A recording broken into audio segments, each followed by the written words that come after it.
wishing on dreams instead of problem. Genie, come through, I need you about that bottle.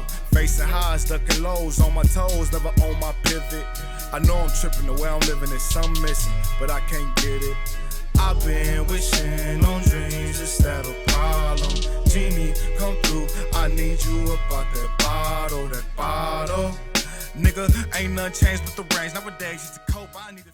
Yo, I'm 30, I'm black, and I'm nerdy. This your therapist, Rudy Wynslow, with another episode of 30 Black and Nerdy. And today, we start our new series called The Lessons I Learned, which is a series that we take an MC from a cool anime or an awesome anime that I like, that I feel like I learned something from, and they're gonna be our instructor. They're gonna be our instructor today. So our first sensei instructor today is yours truly, the 7th Hokage, Naruto Uzumaki. Let's get it. So, lesson number 1.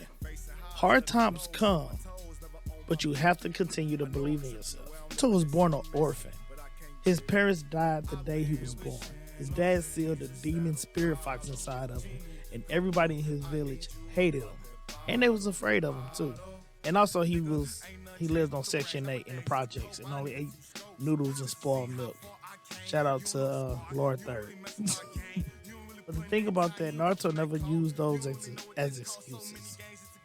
Yeah, of course he was bad, and he kind of went around the neighborhood and stuff to wreak havoc, but to get attention.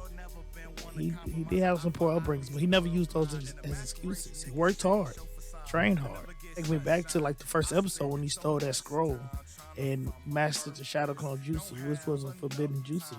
So I thought that was really cool, and he always believed in himself and he worked hard. Lesson number 2, nothing comes to you. You have to pursue anything and everything that you want. And to make fixed glasses, not again.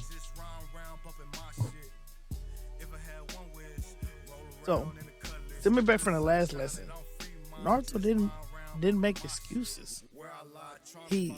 When he was a kid, when Sasuke started to, show off, he probably said little things here and there, but on the grand scheme of everything, he didn't make excuses. He just worked hard.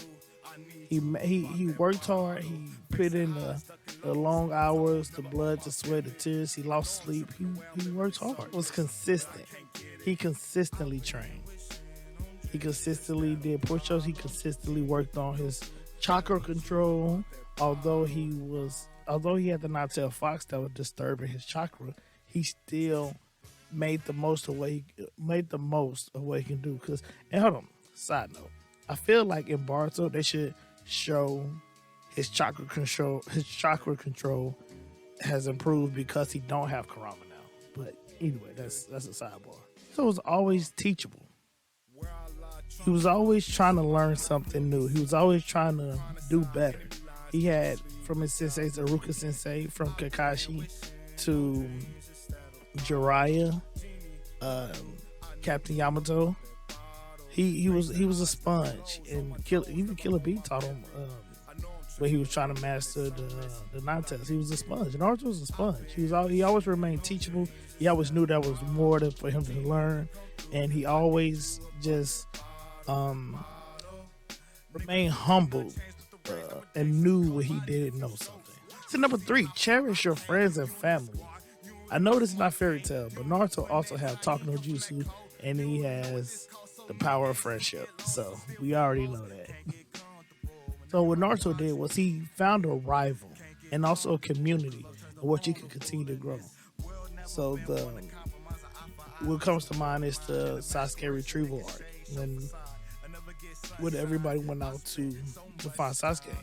That was around the time where Naruto really developed those relationships with the other 9 Genin that was pretty high up, or that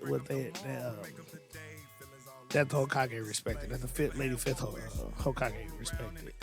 So not only was able to develop good relationships with his counterparts and Kakashi and his senseis, he also made really close friends with Shikamaru. I would argue Shikamaru might be it's really close because I feel like Naruto would also go to the same list that he did with Sasuke with Shikamaru.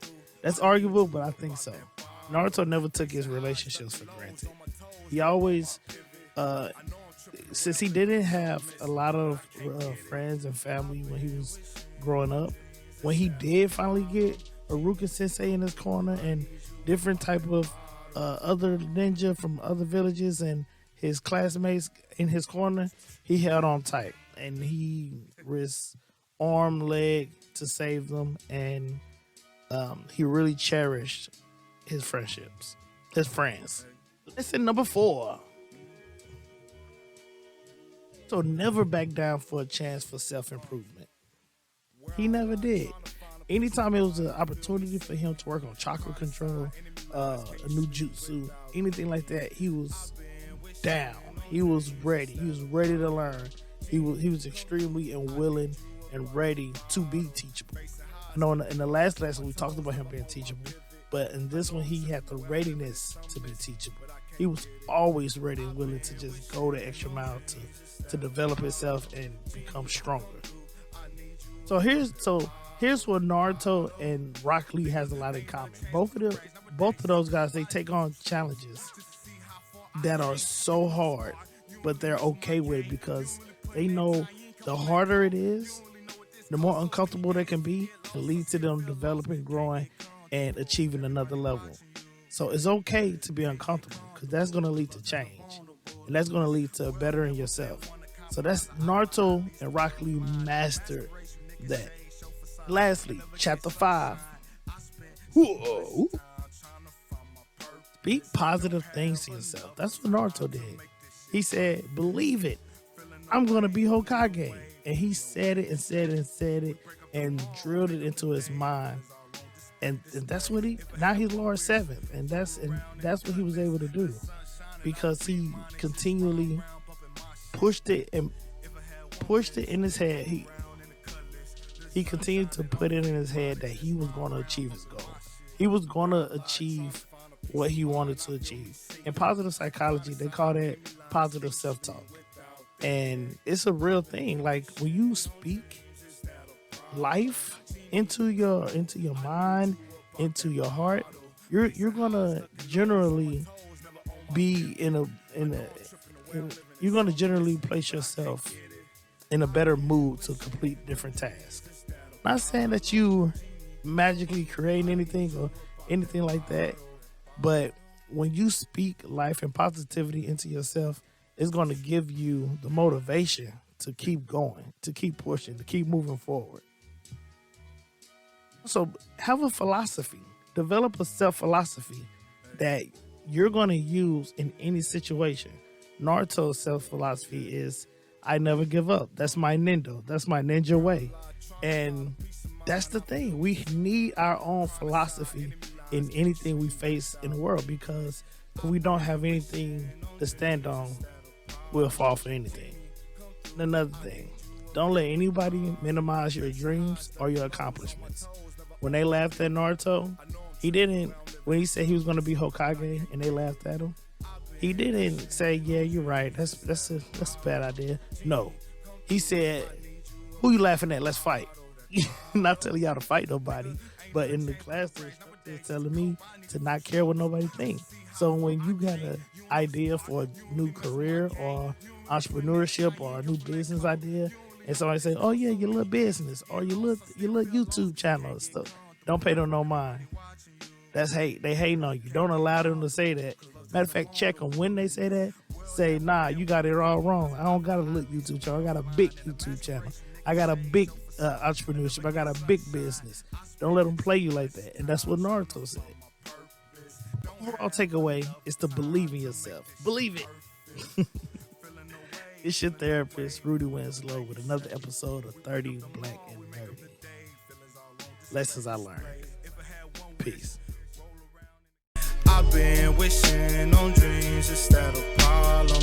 Genie, come through, I need you about that bottle. Facing highs, ducking lows, on my toes, never on my pivot. I know I'm tripping, the way I'm living is something missing, but I can't get it. I've been wishing on dreams instead of problem. Genie, come through, I need you about that bottle, that bottle. Nigga, ain't nothing changed but the range. Nowadays, just to cope, I need a